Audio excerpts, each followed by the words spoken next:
Aminao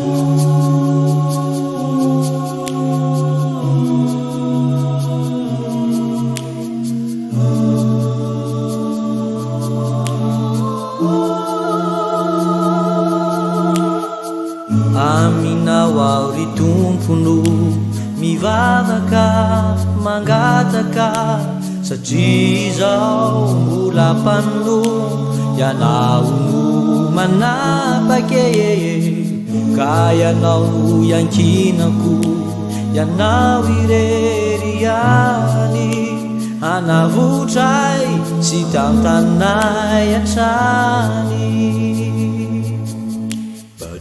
Aminao ao ry tompony mivavaka mangataka satria izao mbola mpanolona ianao no manapaka ka ianao no iankinako ianao irery any hanavotray tantanay hatrany.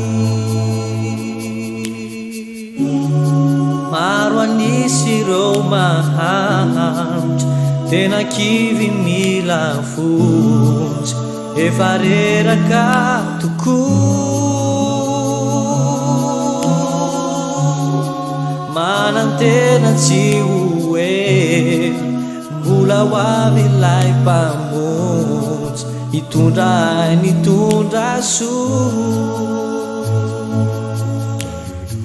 Aminao ao ry raiko no mibebaka mangataka satria ianao no mibay ianao no manapaka ianao no voalohany hitarainako iantako hanavotray hanaly ireo tomany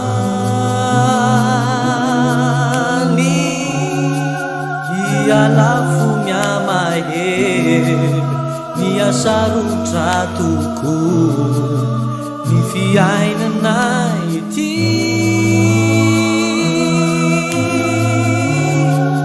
kizay mino tsy hovery fa omeny valisoa de ho tsara tranity.